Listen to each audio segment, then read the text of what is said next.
Hello, hello, hello. Oh, hi there. Hello. Hello and welcome. Sound like a newsreader now. Hello and welcome to the news tonight. We've gone full podcast mode already. The dog walked itself home, ate a pizza, and took a nap. That's it from me. Good night. Oh, man. How are you, Casey? Are you well? I'm doing really good, man. I'm so glad to be here for episode 2.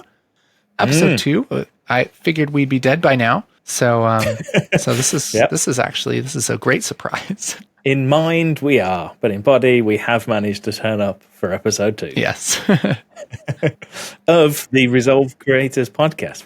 We should read the name and say what it is. The Resolve Creators Podcast. Welcome to episode 2 with me, Alex, MrAlexTech, and the lovely Mr. Casey Faris. I've been described as lovely by you just now. Spiffing Casey Faris. Spiffing, huh? I don't think Americans know what that means. No. It means like spiffing Brits. If you're a British man and you're spiffing, you have a top hat and a coattails and you're smoking a pipe with a moustache and you're happy. You're a spiffing British gentleman. That does sound quite good. A London gentleman, as they call them. I'm spiffing then. That's interesting. You're spiffing. Every day is a school day. Oh, man. That's awesome. Well, what have you been up to, man? Give us the haps.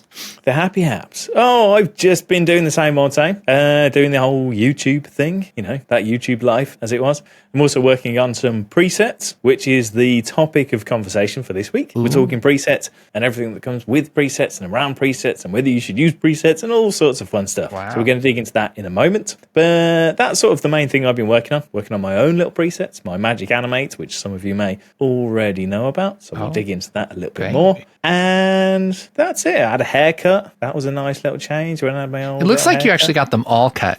I did. I don't have that many left, not like I used to. Every time I get my haircut, my forehead just gets a little bit bigger. Like, oh, man. Going to get my forehead resized. No. That's awesome. So what about you? What have you been up to? Oh, let's see. I've been optimizing website stuff. Been doing the behind the scenes things of a content creator. A lot of what I do is make videos. A lot of what I do is also getting to try and get people to watch those videos in various ways with emails and websites and optimization of things. And I like it, but it's a lot of work and it's a totally different brain than just teaching Resolve, you know. It's easily missed, I think, about how much goes into just getting a website up and running and trying to deal with emails. And if you've got a newsletter, you've got to do a newsletter while also trying to plan videos and reply to comments. It's a whole big thing of lots of different things to do. It's tough. There's a lot there, but it's fun. I'm thankful to be able to do it. So. And your website, you've been doing that for quite a while, haven't you, with your courses? Long time. That's been a big focus. Which came first? I assume your YouTube and then the website side of things? YouTube was first and ended up selling LUTs, actually, which is sort of like a preset, I guess. It is. Selling LUTs a long time ago. That's how Ground Control got started, actually, is color grading LUTs. Yeah. And then you quickly moved into courses? I wouldn't say quickly. It actually took a long time. We did LUTs exclusively for probably like 3 or 4 years, I would say. Oh. Yeah. You know, that's kind of the nature of online business and stuff, is it changes, and it changes based on the industry, changes based on your, what you find success in and that kind of thing. And I kind of saw the LUTs thing being less important, I guess, than it was, because now we have color space transforms and all these really nice color management tools that essentially makes what we were making not so useful anymore. Were you doing a lot of sort of the transform LUTs then? Yeah. Just to get everything to 709 and then you can do some fancy stuff to it. Yeah, it was a transform LUT. It was a transform based with a look applied. Mm-hmm. So it's a transform and a look in one. And I don't know if anybody else really did that. I think we were the only ones doing that for quite a while. Now, of course, you find a lot of stuff like that. But but I'm pretty sure we were the first one, or one of the very few solutions for that for quite a few years. Always innovating. Yeah. Always at the first. What's the saying? First hurdle, first out the gate. I don't know. Always first gate out of the hurdle, I believe, is what they say. It's a well-known saying. Yeah, everyone knows that. I'm in a similar space, actually. I've been setting up a website and trying to build that and figuring out everything that goes with it. I have had websites in the past, but I've never really built them to sell anything or to really do anything. It's always just been to have a presence on the internet that I can put my face on and go, there you go. I was told I need a website. Now I have one. Yes. I don't know why I'm building this, but here it is. Here it is. Yay. Yeah. But now I have a reason to be building one. And previously I gave out or I sold all my presets via a website called Ko-fi. It was easy. It was quick. It just sort of worked. And it's still good, to be fair. I've always liked the service, but now I need to build a better website and I need to have a more robust e-commerce solution, throwing out all the technical terms. So that's sort of in the works. It's fun, as you say, but it is a minefield. There's just so much that goes into it. Yeah, there's a lot to learn about it. I'm really excited because, when people listen to this, you'll have already put out Magic Animate version 3, right? Yes, indeed. By the time people are hearing this, it will be out. It will be available to purchase, and hopefully people will have purchased it. I said this last week, but if you don't, you are dumb, right? I don't care how smart you are. You're dumb if you don't buy it. And we'll get into why in a little bit. That's one of the better tools I've ever used in Resolve. So, and I don't say that lightly. We'll talk about it. We'll talk about some of the reasons why I created it and the journey to get to this point and all that sort of fun stuff. As you say, it's version 3. There have been some versions before it and they've all been free. So this is the first time I'm actually selling something. So lots of pressure on me, mostly by myself. You know, it's all sort of, the pressure's coming from within. I'm just like, I'm selling something. I want to make sure that it's perfect. And yeah, all that going on. But it's coming out tomorrow because we're recording this on a Tuesday. It's coming out tomorrow on a Wednesday. And yeah, fingers crossed it all goes well. I'm excited, man. I'm excited to try it out and see what the world thinks. I'm sure it will be amazing. I'll tell this now as well because it will be all revealed. It's the first of many. So it's one pack which is coming out tomorrow. And the idea was to get a big bundle of stuff all to come out in one big go. And then I realized that I'm only one man. And I can't design and do all these things in one go. It's exciting times. Yeah, it is. That's so cool. Well, congratulations, man. I love everything you make. So I'm excited to see that. And I know the droves of Resolve fans will also be excited. So thank you very much. That's cool. So while we talk about presets, let's talk about that just a little bit more because I figured while we're on the topic of presets, let's stay on that topic for a while. Yeah. I'm good at this podcast lark, aren't I? So a little bit of history about the Magic Animate, just because I think it's relevant to the whole general conversation. So I made Magic Animate, I don't even know, about 2 years ago, I think. And it was relatively simple. We just gave it out there and a few people liked it. It wasn't massively popular, but it did enough for me to work on a version 2. And then it was about 14 months ago I released version 2 and it just went through the roof, essentially. It's still one of my most watched videos in that 48-hour region. The video gets about 1,000 to 1,500 views every 48 hours. So the video itself is still really churning. Crazy. The Magic Animate itself has had 150 to 200,000 downloads now, I think. Dang, dude. Yeah, it's crazy. And that's huge. It's massive. That's crazy. I know. And it's done well in terms of earnings. People are really generous. So I gave it out for free. People have always been really generous for it. Obviously, as a percentage, it's quite a small percentage. But the downloads are crazy. Yeah, there's just huge amounts of people downloading it and are still downloading it. So Magic Animate V3 better be good because lots of people are looking forward to it. But for those that don't know, all it does is real simple, reusable animations without having to do keyframes. So if you want something to whip in, you just tick a box and it whips in. If you want something to spin, it spins. And if you want it to do something else, it does something else. And while it's really simple, it just saves you time. Yeah. And that's what presets are there to do, in my opinion. Yeah. They don't need to do anything fancy. They just need to make your life a little bit easier. Exactly. And that's the thing I like the most about Magic Animate is that you can put that on absolutely anything and it actually helps and it saves you time. And I think there are so many solutions of templates. You download it and you have to put in all the fonts and you have to do all this stuff first of all. And so you spend, 10 or 20 minutes getting it all set up. And then it's not really what you want. And you can customize it, but it takes a lot of work. And this is just something you can just drop things on or drop it onto your logo. And then it makes the logo come up or spin or whatever. And it's all just super well done animations. It's really, really easy. And man, it's just that's the kind of thing actually saves time. Even though it doesn't feel quite as flashy flashy and as amazing. It's like, that's the kind of tool that a professional will use every day versus, somebody downloading a template from Envato and just being like, all right, well, I'll use this for this one project. Yeah, I'll use this for one very specific thing, and then we're done. Yeah, and that was the idea. Is everything I've always made, every preset, it's just been to save me time. To be honest, it's very selfish. I just go, this is great for me, and then I realise, well, it's good for me. I may as well give it out to everyone else, or now try and sell it to people as well. Because if it saves me time, hopefully it'll save other people time. Yeah. Yeah, and presets I think are particularly useful for us as YouTubers, because being a YouTuber is weird. Making videos for YouTube is weird because you make the same video every week. You just talk about something slightly different, but the format is essentially the same. It's always the same, which is why presets I think are so useful for us. Yeah, I mean, getting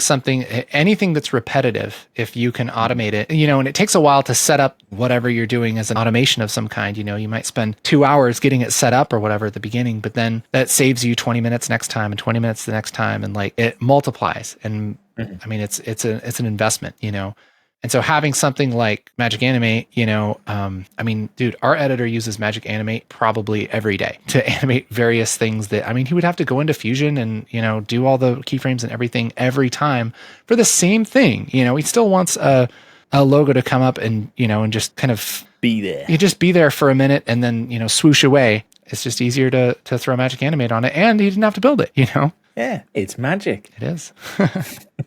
How many presets do you use, or sort of what style of presets do you use in Resolve? Do you, let's start with the built-in stuff. Do you open a project and create a timeline every time? Or do you have a timeline built? Do you have to jump into the project settings? What's your sort of go-to when you're starting a project? For me anymore, I don't do a ton of editing because I'm one of those people that isn't super into editing. Like, I do it because it's necessary, but I don't enjoy it. Everyone's like, what? Right? How dare you? Yeah. I was doing a project with somebody the other day and they're just like, "Ooh, could I edit it?" I'm like, please edit it. And then I will do the other stuff. And they're like, good, because I hate doing color. I'm like, great, let's work together, But yeah, so I don't use a ton of editing presets other than stuff like Magic Animate and kind of the more simple titles and templates that, they don't have a pumpkin, spinning around and that kind of thing, and a 3D logo swooshing at the screen or anything. It's just really nice, clean,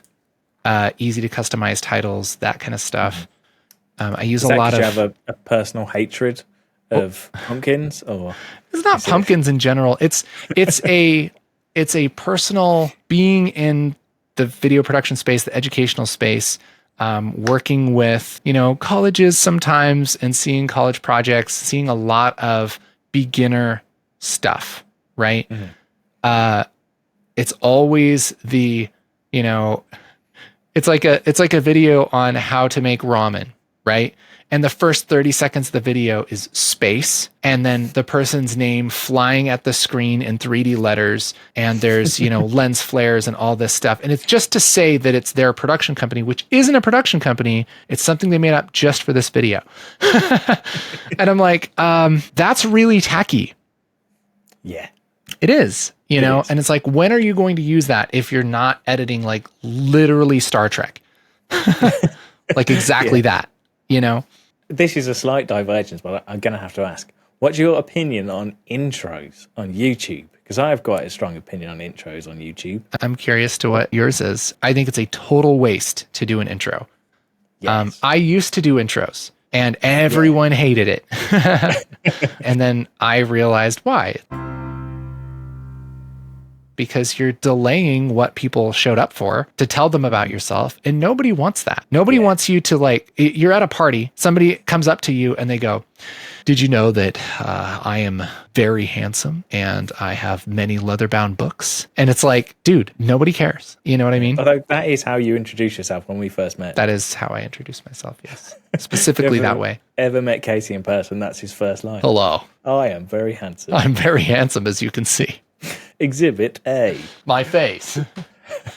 I totally agree. And I think it's when you start, you kind of think, oh, let's do an intro and let's do a big fancy thing. Because I'm the same. I did it. I went through a couple of intros and it's like, yay, it looks cool and funky. And then you're exactly right. You realize that you just wasted 15 seconds or 20 seconds or however long. And now it's just straight to the point. Here's the thing. There you go. This is why you're here. Here's the stuff. And if you want to know my name, it's literally written down below, so you don't need to see it in an intro. Yeah, I think the shortest you can make, the shortest and less flashy you can make an intro, the better. If you can just get right in, that's good too. You know, lately I've been starting every video with just, here's what we're going to do in this video. My name's Casey. This is what I do. Let's get into it. And it's literally like 10 seconds, you know? And even then I'm just like, do I even need to put the Casey, this is what I do? Like, probably even skip that, you know? It could probably just go for that, because if somebody's there for what I'm talking about, they're probably going to be into what I'm doing. That is true. Seems reasonable. But if it's literally like 2 lines, or not even that, if it's a line, if it's a couple of words to just go, I am this person and this is what I do, I don't think that's an issue. It's just if you're, you know, dancing in front of a green screen and there's stuff flying past you like, Casey Faris. No.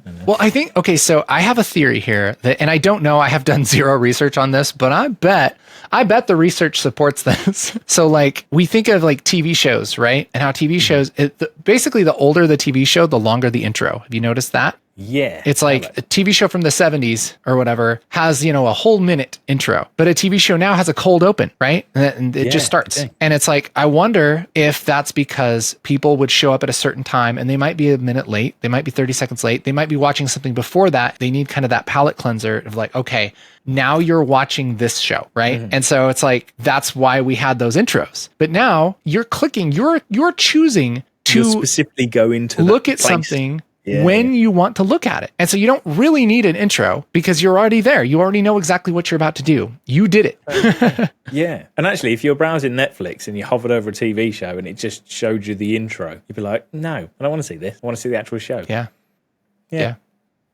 Totally agree. Anyways, it's not really about presets. That was it. No, that's free. That's all. That's a free rant right there. What were we talking about? We were talking about what presets you do use. Oh yeah, that was it. What presets do you use in DaVinci Resolve? Sorry, I cut you off when we went No, it's okay. Tangent. It's all right. But tangents are fun. Good rant. Yeah. The biggest ones I use are like presets in Fairlight. Like for voice and stuff. We have a couple presets that we use, EQ presets and stuff like that, and we use those all the time. No one has time to do your audio every time. I'm not going to do that every time. If you're in the same room with the same mic. Yes. Yeah. We've been using the same preset for like 3 years, and it's like, that's what we do. And for a long time, I was doing that. I was like, I'll drag the noise reduction on, and then I'll do my EQ, and then I realized that this is stupid. It takes me 5 minutes every project. Yeah. And there are some fun ways well, not fun, but there are some good ways that you can set presets within Fairlight. I can't remember what it's called now. The Fairlight master configuration thing is the best one. It's under the Fairlight, what's it called? Yeah. Because you can load it by default into a timeline. I think we've both talked about it before. So that's really handy. And yeah, it just saves you time. It doesn't do anything flashy, as you say. It just saves you the effort of having to do it every blooming time. Yeah. What about you? What kind of presets do you use?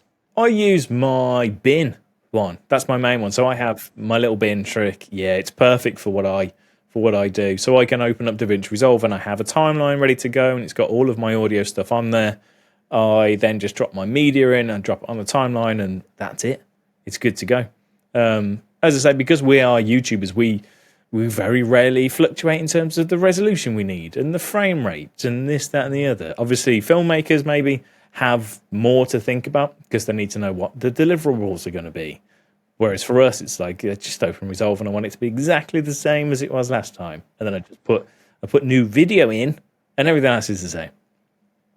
So that as much as I can automate that and keep it the same, then winner, perfect. If y'all don't understand the bin trick, it's basically taking your project and putting it all in a bin and exporting that bin, just putting it on your desktop. You can double click on that and it will open up a new Resolve project with all your media and your timelines and anything that's in that bin. It's like a saved default project almost, but you can have multiples of those. Man, it is a time saver. It is just such a good idea. Alex has a couple videos on that. I have a video that was just Frankenstein off of his video on that. Yeah, there's a few people that have done similar things. So search for literally just DaVinci Resolve template bin will probably do the trick and have a look. Yeah, and as you say, it's just the best way of getting into a project with everything there that you need. Did you spot they added, you can now export power bins in the last update. Yeah. Couldn't quite figure out the benefit, really. Handy to back them up. Yeah. But originally I thought, oh, that's quite cool. You can do this, that, and the other. And then I realized that It's like the same thing as bins at that point. Yeah. So it's just purely for backup reasons, I guess, backing up and sharing. Yeah, I guess if you already have stuff in a power bin and you don't want to make it a regular bin. Yeah, I don't know. I'm sure a lot of people wanted that. Yeah. For whatever reason, you know. You could have multiple power bins. Like, oh, I get Tuesday's power bin out and have a look. Yeah, I don't know. There's a lot of things about this whole crazy mixed up world I don't understand. And I don't understand the youth of today, their hip hop music and such. Hip hop and power bins. What about third-party stuff then? Third-party plugins, your likes of Motion Array, Envato Elements, all that sort of stuff. So I myself use Envato, but I don't really use it for that much DaVinci Resolve stuff, just because there's not much there, and it's a bit of a wild west. You download one thing, and then it tells you that you need to do. It's built with timelines, and there's 27 different timelines, and you've got to put an image on each one, and you're like, that's going to take me longer than if I just made the slideshow from scratch. Yeah. So yeah, I'm a bit meh with them. I like those services for the other stuff, you know, just being able to go and get PNGs and stock footage and whatever else. Yeah, I use it for that a lot. But yeah, the Resolve templates are a bit meh. Yeah, that's the thing is there's not a lot of standards. And honestly, that was the problem with like After Effects stuff too, you know, and Premiere stuff and everything is everybody builds stuff different ways. And, you know, even Photoshop plugins and all that stuff, That's true. You know, you open it up and there's no smart objects and it's like you have to replace things and then you have to corner pin your own thing, you know, like all this stuff. And it's like, wow, really? That's how you built that, huh? You know, if you have the time to mess with it, you know, that can save some time. And yeah, I guess with Resolve, it's only very recently, really, that you had the tools to do it. You know, other than exporting a project, which has been there for a while. But, you know, DRFX files, for example, that's only a year or so old, I think. Yeah, I want to say it's maybe like 2 years old, something like that. And it's honestly still kind of interesting to me how difficult it is to export a DRFX and to customize it and stuff. It's full, like, jank, essentially. You have to go and do it totally outside of DaVinci Resolve and not use any specific tools at all. For those that don't know what we're yapping on about, DRFX files are DaVinci Resolve. I don't know. What do they stand for? DaVinci Resolve FX files? FX? Oh, I assume. Yeah. Let's go with that. Makes sense to me. They are essentially like macro plugin presets, and you can package them up into a DRFX file. So then you can send them to someone else and they can literally double click. It will open up DaVinci Resolve and it will install this preset so that it sits within the effects library, for example, and gives them access to everything they need. And you can set the names of your different effects. You can do folders. You can do little thumbnails, all that sort of stuff. But they are essentially just a zip. You zip it up and then you have to go right click and change the file format to a DRFX. There's nothing smart about it. It's just, you just change the file type. It's wild to me that that's how you do it still. You know, and it's not like it's that hard, but it's like, man, if we had a way of just like, you know, export DRFX from Fusion, right? That seems like a reasonable thing to expect that would spit out a DRFX file that's formatted correctly, you know, and saves you 5 minutes every time you want to export something. Probably get a lot more templates going on. You know what I mean? Yeah, you would. I guess we could say the same about the macro editor, because it's a bit of a faff, isn't it? It's a bit like fiddly, and you've got to go in, you got to juggle the right boxes and do all this stuff, and it's a bit meh. You feel like there should be a much easier way of doing it.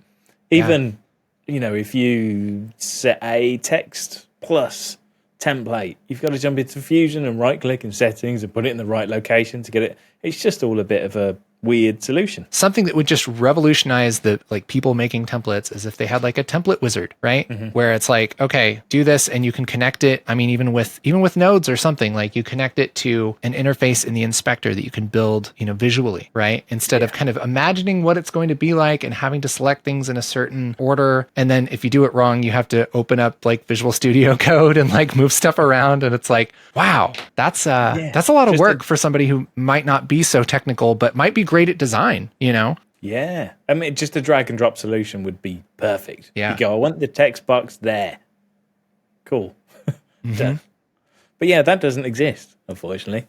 Maybe that should be next thing that I try and make, but I don't think I have the abilities for that, but maybe. Do they build the interface and everything in Lua, I would assume? Guess so. There's a HTML, I can't remember what it's called, some sort of workflow plugin things which you can build now. They're relatively new, but yeah, it must be. It could be, I don't know, Python maybe. Crazy. Yeah. I don't know. I don't know these things. Well, just learn how to do all that. That'd be great. If you could save us, Alex, that'd be super. Yeah, I've got a few weeks until the next podcast, so ask me again. I'll see how far along we are. What's nice about the macro editor and about the DRFX thing is you can make some really cool stuff if you're willing to dive into it a little bit, you know. I mean, there's no end to the customization you can do for that stuff. There's people making really neat interfaces and hooking things up in a really smart ways. I mean, I've learned a lot. That's something I've been delving into. So I've done a lot of the back end XML stuff to try and figure out how this works. And sorry to go back, but we're going back to the Magic Animate stuff.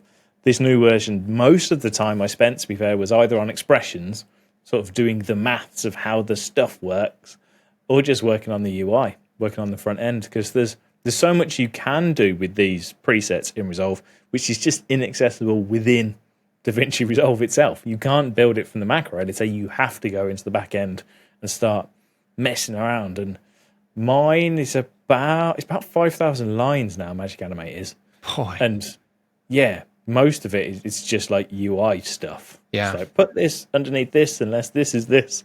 So yeah, it's a minefield. That's the level of work that it takes to build a really nice template these days in Resolve. You know, or I guess out of Resolve. You know, for Resolve. It sounds like we're going to be scaring everyone away. Saving some stuff, once you get used to the weirdness, it can be easy enough. You know, the macro editor, the front end, you can figure it out with. Watch a quick YouTube video and you will get there with, you know, the basics of it. But it is, as you say, a frustrating thing when you do it slightly wrong and then go, well, I either have to start from scratch again, yes, or I have to learn an entire programming language to figure out what went wrong. That's the thing, is like the things that you do every day that you know how to build in Fusion. Let's say you can make that into a macro in Fusion, or you can even make that into a DRFX for the edit page without a lot of work. You know, it might take 20 minutes for you to kind of put it together and that kind of thing once you have it built in Fusion. And then you have it and you can reuse it and everything. And it's not that difficult. We're kind of just talking about like the next level. Like if you're going to make a robust plugin for, you know, thousands of people to use, it takes a little bit more work than that. But for stuff that, you know, for your company or for yourself, it's just like, it's pretty simple. Yeah. We just do the usual us thing of going, how do you move this from A to B? And then we ignore A to B and go, what about Z? Yeah. Yeah. Imagine a million people wanted to use this for any project. And it's like, well, it's a picture of a cat. So it's a pumpkin. Yeah. Casey. No, don't say pumpkin. We know you hate pumpkins. I do. That's a little known fact. I actually love pumpkins. They're great. They're not that popular over here. Well, Halloween's getting more popular in the UK, but not massively. Really? Do you guys do trick-or-treating? I mean, I don't. Do you call it walking sweets? Walking sweets? Yeah. All right, governor. Want like some sweeties? What's a super English word for walking around the neighborhood? A stroll? Stroll, yeah. A strolling lolly. Would you like a stroll? If I went for a stroll and lolly, I'd probably get arrested. That's too bad. But yeah, you do get trick-or-treaters. You don't where I live, because I'm surrounded by old people. I live literally on a road full of OAPs, old age pensioners. So if they started knocking on my door asking for sweets, again, I would be quite scared. Yeah. But it's becoming more popular in the UK. I know you guys go mad for over it. Here, it's like we've been planning our trick-or-treat route for months. Like I'm planning on getting satellite images and like drawing a map. Like we're really serious about it. We don't even live where we're going to go. We're going to go to the best neighborhood in the city to try and get the most candy. Oh, so you literally drive to a different spot? Yeah. Do they not get annoyed at that? No, they don't care. They know people do that. People are excited about it. It's fun. Oh. Yeah, it's this thing that we do called fun. Maybe I'm just really cheap, because my mind was like, I don't want to give Mars bars out to people that don't live around here. Buying candy to non-neighbors. How dare you? No, people give out like full-size candy bars because they love Halloween and they're excited to see all the kids. Oh. You know? You're far nicer than we are, I think, you're Americans. Yeah, I think we just like sugar more. It's the national sugar holiday, so. Even at Resolvecon, the hotel gave out free beers. You could get free beers. And it wasn't even Halloween. They just went, "Do you want a beer?" And you go, "Yeah." And they go, "Okay, Here you go. there you go." It's the What is greatest that? thing I've ever seen. What's that voice? I don't know. I'm a There's the- generic American bartender. I can't do an American accent, so I just Do your best American accent right now. Oh. You need a phrase though, No, right? I need. How about, something could I get a fun. hamburger, please? Could I get a hamburger, please? Yeah, I can still hear it. Maybe not. You could maybe go like Texan or just go like proper Southern, but that, again, I'll probably be stepping on some toes. That's all right. I don't mind. I'm very hard to offend, so you'll just have to talk to the listeners about that. I'll just go with my generic. Would you like a beer, please? Oh, that's awesome. What else we got to talk about? I had a question. Yes. Why aren't there more Resolve templates available? I know. It does seem strange, and I still think it's partly due to those limitations of making them. It must be. And I guess DaVinci Resolve is still in its infancy. It's not like After Effects, where people have been doing stuff on that for years and years and years. The general public, not the high-end studios doing this, that, and the other, we're relatively new. Yeah. It's only been, 5 years, really, since DaVinci Resolve from an editing point of view has started to grow and started to become a thing. Yeah. So that's my assumption. It's just the capabilities aren't quite there, although they're getting better, and the audience hasn't really matured into it just yet. Yeah. Maybe we'll see a little growth spurt of templates one day, and there'll just be 1,000 out there. I don't know. I mean, I would assume that'd be the way it's going to go, right? I mean, because as more people move to Resolve, it's going to be more templates available, more resources available. And I know that's a big sticking point for a lot of people why they don't want to switch is they're like, well, you can get so many templates for After Effects or for Premiere, that, I'm going to waste time if I move to Resolve, at least in that way. And actually, the only sort of company that I know of that does that high-end sort of really polished stuff is Motion VFX. Mm-hmm. They do, they have their very specific DaVinci Resolve packs, and they're releasing those at quite a high rate. So they're doing like 1 or 2 new things a month at the moment. So they're really building up their back catalogue. But I think they're the only ones, other than, the only established company doing it, rather than, Envato or random people like me. Yeah, there's individuals, I think, that are selling packs here and there. But yeah, as far as like a big industry, yeah. I suppose we should mention Patrick. He does a lot. Mr. Patrick Sterling, he's always churning out little packs and add-ons and all sorts of fun stuff. Yeah, he's making some cool graphs, like some really good templates and everything for just like really simple, if you want to add some visualization to, some data, something like that. And that's the stuff, again, that I think is really, really helpful because you can put that on anything. You could put that on a real estate video and use the same thing for a esports video. And it's not that hard to change the colors and change the style and everything. And it doesn't have a spaceship in it and all that stuff that I feel like they try and make fancy ways to do this that just don't apply to everything, I'm noting all these down, by the way. So Casey hates pumpkins. I hate pumpkins. I hate spaceships. Yeah, all of that. Yep, hate it. So pumpkin-shaped spaceship is what keeps Casey up at night. Yeah, that's my nightmare. I look under my bed every day. I look in my toilet before I sit down for pumpkin spaceships. For the Halloween spaceship. Yeah, I don't want that in my life. No thanks.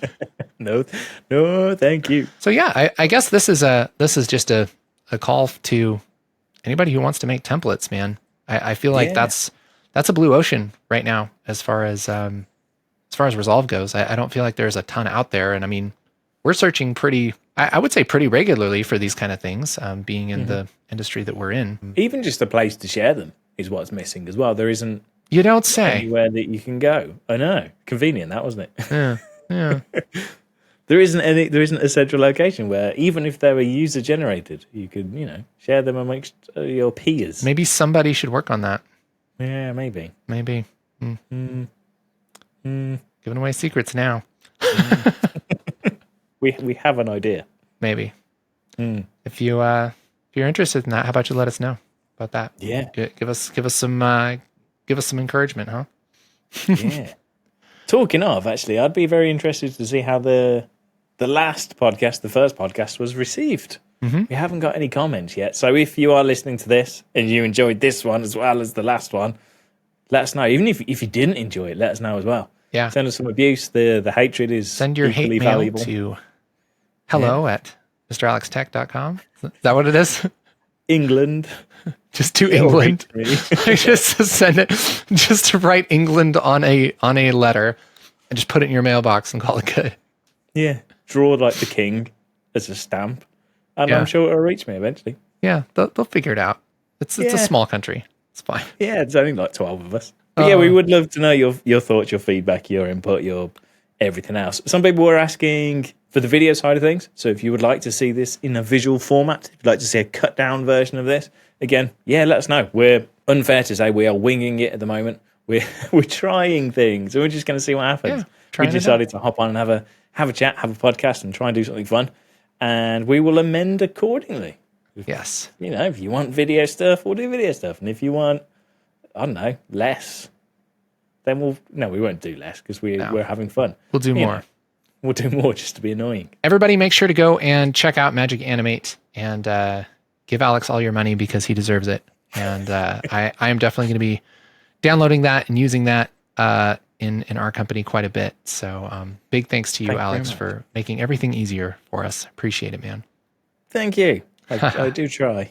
And the next one, you can give me a mini review, see how you're getting on with it. All right. Yeah, we'll do it. We'll do a live review, and I'll pick it apart right in front of you and say no. This sucks. Why did you waste so much time? There's no way. There's no way it sucks, man. Version 2 was great, are you? and I'm like, if it's anything like that, it's gonna be awesome. Fingers crossed. Hey, talking of version 3, I saw your episode 3 of the puppets was out. Mm-hmm. I haven't caught episode 3 yet, so I will sit down and watch that one. It's really dumb. Yes, we have a couple surprises in store for everybody in the coming weeks. So very excited about that. Well, if you ever do a season 2, I would like to use my "Would you like a beer?" and I should be a voice. Hey everybody, welcome back to Nodeland, and today we have a new friend, the generic American bartender. Hello. Well, there you go. Basically writes itself. Anyways. Yeah, there's every direction that can go in. Yes. Yeah, that's good. Well, we should probably wrap this up, don't you think? I think people have had enough. I think probably so. And it's time for my dinner and time for your breakfast, I'd imagine. That's right. Mercy rule on everybody. So thank you everybody for listening. You guys are wonderful. Again, let us know what you think in any way. You can email either of us and let us know. That'd be awesome. Thanks for listening. Bye. Bye. All right, I'll stop it now. I'm stopping it.